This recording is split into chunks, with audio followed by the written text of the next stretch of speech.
Hi, Bill Henry with Robinson Henry. Thanks for joining me today. Today I want to talk to you about why children in blended families of the first spouse that dies tend to get disinherited. So here's an example. I had a woman come in to me about a few months ago, and she was changing her will. Her husband had passed away years ago. She was from a blended family. Both of the spouses had children. She was changing her will to, in effect, disinherit the stepchildren.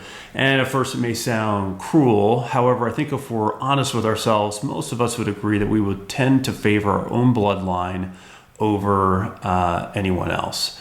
So we'll get into why that happens. There's a variety of reasons, both where someone intentionally disinherits the stepchildren, but also where they just do it unintentionally. But let's talk about what her plan was whenever she came in to see me and what she was changing it from. So as you can see here, this is very typical for blended families, and what it says is whoever survives, then 100% of the first spouse that passes assets go to the survivor, and then upon the survivor's passing, we're going to divide the assets equally among the four children.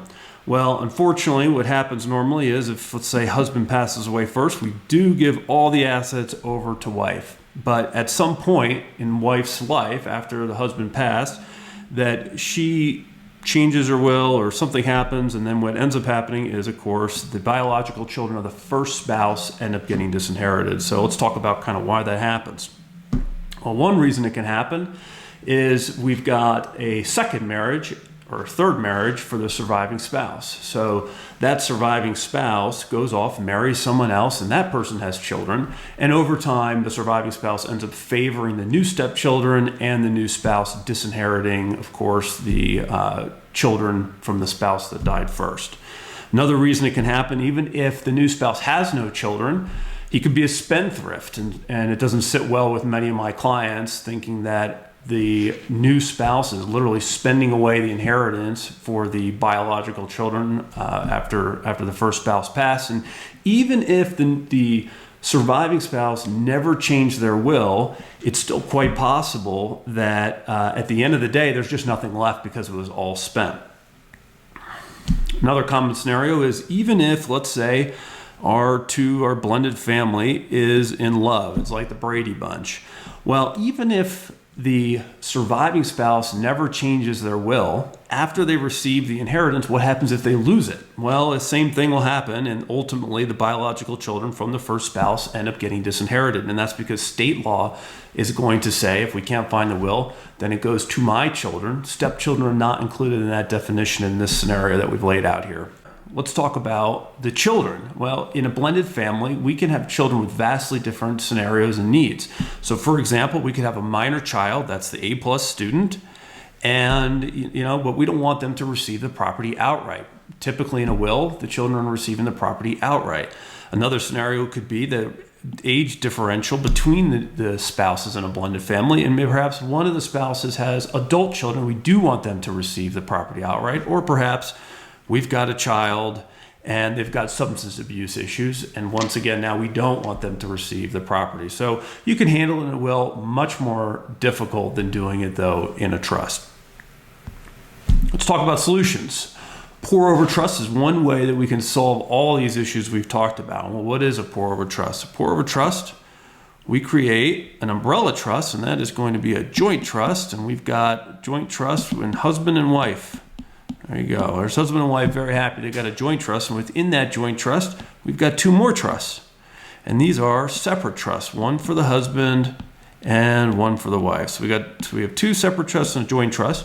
During life, we're going to fund the joint trust, we're going to fund the separate trust, and we're going to fund the wife's separate trust.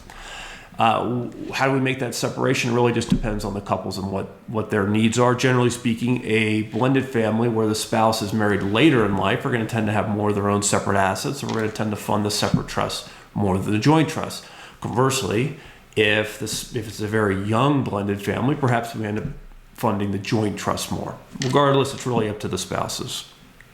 Whenever the first spouse passes, so let's just say, a husband passes away. Well, what happens is we've got our joint trust here, and then we've got our husband's separate trust over here, and we've got the wife's trust here.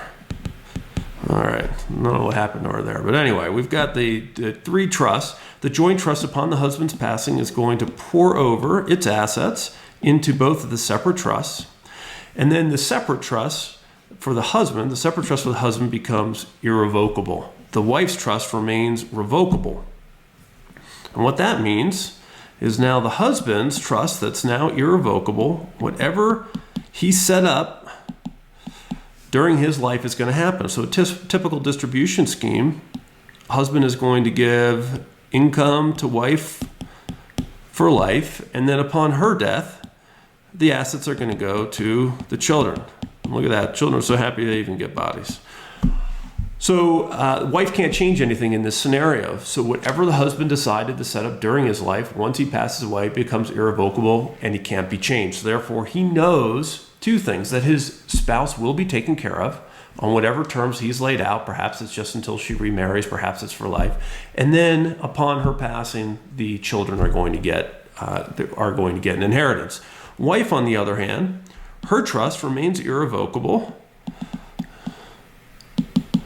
Her trust is irrevocable until she passes away. When she passes away, it just says, go to my children. Look at that. And they get bodies again too. Goes to my children. So she knows that her assets are going to go to her children. So what have we done? We've taken care of all of our different issues that typically come up in a blended family. We've taken care of the surviving spouse. We've also taken care of the biological children.